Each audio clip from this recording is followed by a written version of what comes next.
folks. Welcome to this week's Ag Report. So this week we have a special guest, Paula Baucum, with us. And, agriculture is always about evolving and changing, trying to improve and strive for better things. The old kind of saying is, if you're not moving forward, you're going backwards. And so the Baucum family has been a long time Ellis County residents, lots of history there going back to the 1930s and starting with Dr. Nelson Dunn in their operation. And in their operation, they've always, over the last, that's, I guess, 90 years or so, strive to do different things as things evolve. So I appreciate you taking time to join us today. Share with us a little bit about what your family has done maybe in the past, and then what y'all are looking at now and in the future. Well, my husband and I just moved out to the ranch. I'm really glad to say we're just south and west of Waxahachie, fairly near Maypearl. And we're living on the ranch that was established by his grandfather in 1927. So we're hoping to celebrate that 100-year of continuous ownership here in a few years. Lots of background in agriculture in several elements of our family. Just speaking about myself first, my parents moved out of Dallas, bought a little tract of land, 40 acres on the corner of Walnut Grove and 287. We all know how busy that area is now, but they raised us in the country. And this time of year, my brother and I would play hide and seek in the blue bonnets. It was just a great way to grow up, and going up and down Waxahachie Creek every day during the summer are pockets full of turnips from the garden. And so that's my background, real involved in 4-H, FFA, was chapter president, district president, area vice president. And all those skills I learned in Future Farmers of America and leadership skills have served me well through the years. There's not a day I don't use a skill set learned in those FFA programs. My husband and his family established the ND Ranch, like we said, in 1927, accumulated property over the Depression era, allowing families to live there until they passed, and then the land would turn over to him. So over a number of years, he accumulated 3,000 acres. They raised polled Hereford cattle at the time. My father-in-law bought an adjacent ranch called Baucum Ranch off of Angus and Baucum Road. At his ranch, I think at one point was like 800 acres. So there was quite, from horizon to horizon, there was land that you really needed to support the cattle operations because the land was pretty thin. Albert would always say, if you take care of the land, it'll take care of you. And that's proven out over the years. Right. Neat little point on your Herefords. You probably remember the old saying, especially back in the 50s in Texas, if it wasn't red with a white face or it wasn't a quarter horse, there was a doubt that it was even a horse. So meaning Hereford was the only type of cattle. If it wasn't Hereford, it wasn't cattle. And if it wasn't a quarter horse, it probably wasn't even a horse. Isn't that something? Leave it to us, old wives' tale there. There you go. That's awesome. Well, and we still have the original sign out on the road with the polled Hereford and ND Ranch on it. So that's a jewel to us. So over the years, my husband, just after we got married, he got involved in embryo transfer in cattle. And so we were fortunate to learn about the processes of that early on. He and I have dabbled in cattle over the years. My family, though, this kind of transitions into what we're going to be talking about today. My family in the late 70s decided that it would be a good idea to learn AI and to work on a particular breed called, and it was red and white, by the way, Maine Anjou cattle. Huge European breed out of France. And just like today with the Speckle Park, they cannot be imported into the United States. So under that traditional formula, you'd breed a cow, hope for a heifer, have the heifer grow up, hope, and she would be half-blood, right? Because she would have been bred to artificially, and then wait for her to grow up. She needed to be 2 years old, breed her, have another heifer, hopefully, and just a lot of game of chance. But it's the traditional way, right?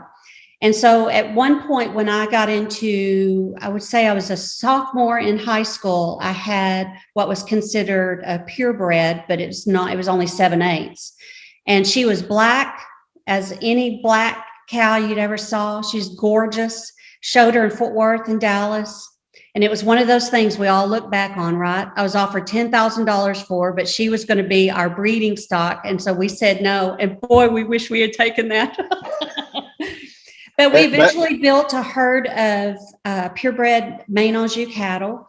But we're seeing the cattle industry really change now. And we'll get into the processes of what we're doing today. But the reality is those big raw-boned European breeds take a long time to mature out. And that's why we're excited about Speckle Park. That's good. And for those folks, AI means artificial insemination. And folks may be wondering, why you do that. But like you talk about, it's so that one, you don't have to have a bull that you've got to manage and lock up and deal with his temperament and all that kind of fun stuff. And, also so that you can be selective, you could go and target traits and things from other bulls without having to have a revolving door of cattle coming in and out of your place. So just a little backstory there for folks that may be listening in. So tell us a little bit about the Speckle Parks that y'all are moving into to that new program and new bloodlines and things like that. Okay, well, Speckle Park is, let me get my notes if you don't mind. Were created in Canada with a combination of 3 different breeds, and they are recognized as an official breed of cattle in Canada and in Australia. The U.S. has been a little bit slower in bringing them in because you'd have to do what we're doing in artificially inseminating the cows. We're bringing in embryos and frozen embryos and implanting in surrogates, and it's very costly. But per our research, Speckle Park are a combination of a shorthorn breed, Angus, and the English Park breed. And they're called speckled because they're speckled like shorthorns are or longhorns are.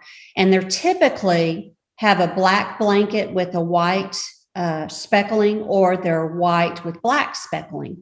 And traditionally they have black ears, black nose, black feet, which those of you that are involved in agriculture know how important it is to have that black pigment around the eyes and the nose for sunburn. But the Speckle Park cattle are known to be able to be drought tolerant and cold tolerant. Amazing. Because in Texas weather, we have that whole gradient of weather, don't we? So that's right. Especially this last winter with Winter Storm Uri, we experienced that swing to the severe cold, and then who knows what our summers are going to be like. True. So, and we've also found these cattle they mature faster. So, what would be a Maine Anjou or a Limousine or Scimitar or Chianina, 17 months old at the earliest before they're mature, typically 2 years old. These cattle are more mature at about 12 to 15 months. And so from a commercial standpoint, those cattle maturing at a younger age means less cost in feeding them out for market. Now in Australia, Speckle Park are considered the delicacy of beef over Wagyu. So in a menu, you have Wagyu, and then you can say, no, but I really want Speckle Park for that special occasion. So very well marbled meat, and we have already had an opportunity to butcher one, and it's phenomenal. We're really impressed thus far. Well, that's cool. So tell us, folks that may be listening that are interested in contacting you or reaching out, where can they get more information, website, that kind of stuff? Well, we're working. As you know, we've just entered a contest for a business plan for we're calling it White Rock Speckle Park, and it's named for the white rock of the area, and Speckle Park, the cattle. We are going to take 2 of our original heifers, are going to hoof stock in Ranger in the next couple of weeks, and we're going to start flushing the heifers every 2 weeks or so. And we could do that, I believe, for 45 to 60 days. And we'll flush for oocytes, which are the eggs prior to fertilization. And so we're building website. Right now we're on Facebook. Can always call us at 214-282-6460. But we will have a website up shortly. And right now we just want to have the conversations and educate people about this wonderful breed. But anyway, we're taking the heifers to hoof stock. We'll flush for the oocytes. We have the national grand champion bull semen from Canada, from Not a Ranch. So we have some of the best bloodlines in the works right now. We've been told that our bloodlines are the foundational stock really across the United States. So once those eggs are fertilized in vitro, the other unique twist is now we can sex the embryos. And so if you want all heifers, which we do as you're building a herd, instead of taking 10 years or so to build a herd, you can do it in 1.5 years. So that's a phenomenal change. Yes, it is. So we're keeping our surrogate cows. We'll take those embryos that are frozen, by the way, after in vitro, and we'll implant, and those 2 heifers will produce more calves than they ever could have in their original lifetime. Well, I appreciate all the information. I try and share with folks all the time. There's a lot of science involved in agriculture, and Yes, it's not just I'll turn them out there on the deal. There's a lot of research that goes in, and it takes a lot of time, like you say, to build that quality. And yes. so I really appreciate you sharing that and giving folks that glimpse into how deep and involved it takes, and planning ahead of time to start an operation or grow an operation in there. So really appreciate you sharing with us today. And I hope folks, if they have any questions or anything, certainly reach out to you or reach out to the Waxahachie Sun, and we can certainly get more information. Thank you very much for your time and sharing where your family's going and where they've been in the past. It's really neat to hear longtime Ellis County operations of where they've been and where they've gone, and continuing to strive better. So really appreciate that. Y'all take care now.